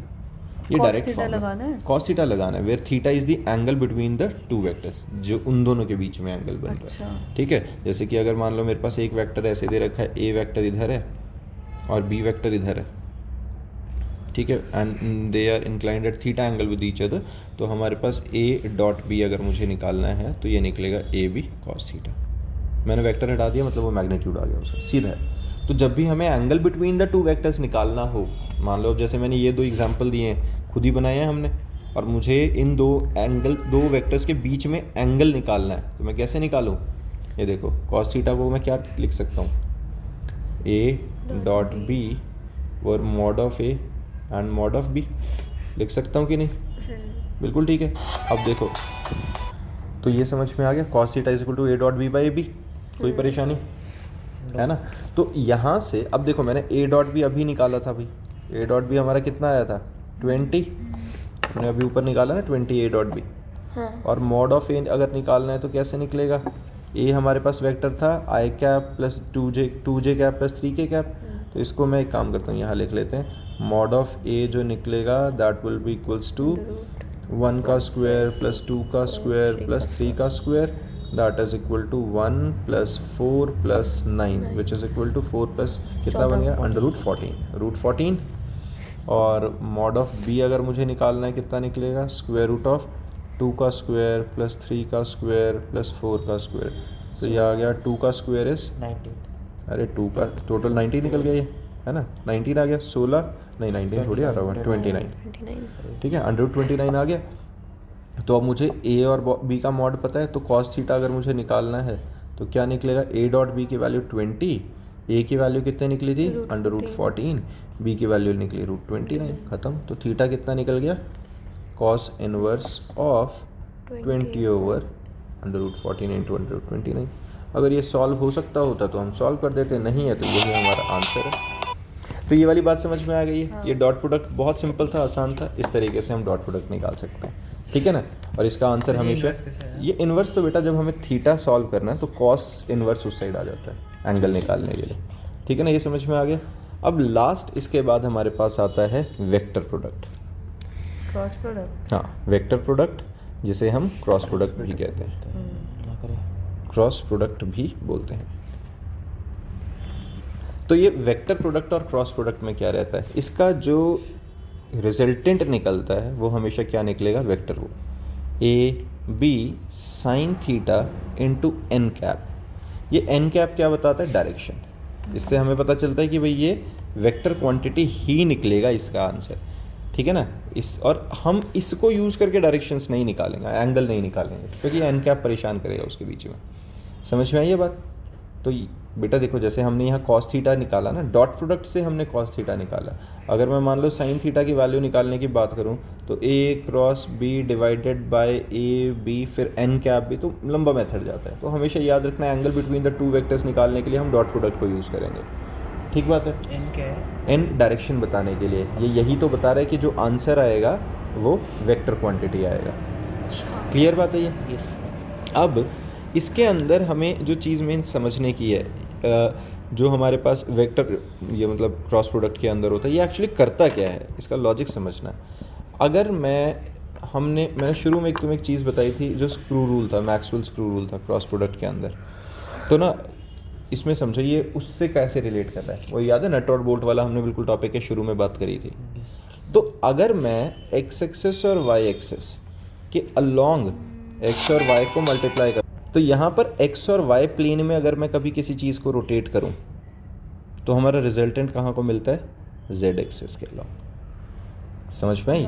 X और वाई में अगर मैं किसी चीज़ को रोटेट करूँगा तो हमारा रिजल्टेंट किस तरफ मिलेगा, जेड एक्सेस के अलॉन्ग।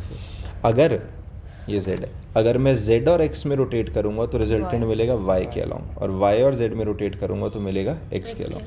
एक्चुअली वो रोटेशन मैंने ये क्यों बताया, ये बीच में मैं क्यों लेके आया हूँ, क्योंकि क्रॉस प्रोडक्ट इसी बेसिस पे काम करता है। लिख लो i j और k, मैंने ऐसे लिख लिया। और ये याद रखने का तरीका होता है, क्लॉकवाइज डायरेक्शन में घूमो, i क्रॉस j k के इक्वल होगा, j क्रॉस k i के इक्वल होगा, k क्रॉस i j के इक्वल होगा। कैसे, i क्रॉस j k के इक्वल होता है, j क्रॉस k i के इक्वल होता है, and k cross i j के इक्वल होता है। लॉजिक समझ में आ रहा है, दो का अगले वाले के, दो का क्रॉस प्रोडक्ट अगले के बराबर। और अगर मैं डायरेक्शन स्विच कर दूं, मतलब j क्रॉस i कर दूं, तो एंटी क्लॉकवाइज होती नीचे की साइड जाने लग गई थी चीज़, ऐसे ही था ना। राइट हैंड थंब रूल हमने किया था, क्लॉकवाइज घुमा रहे हैं तो अलग जाएगा, एंटी क्लॉकवाइज डाल रहे हैं तो अलग जाएगा। ऐसे ही k क्रॉस j अगर मैं कर दूंगा तो माइनस i आ जाएगा, और i क्रॉस k कर दूंगा तो माइनस j आ जाएगा। ये बात समझ में आ गई है। तो ये हमारे पास क्रॉस प्रोडक्ट का सीधा सा रूल होता है। और i cross i, j cross j, k cross k 0 होता है। डन है भाई, ये समझ में आया।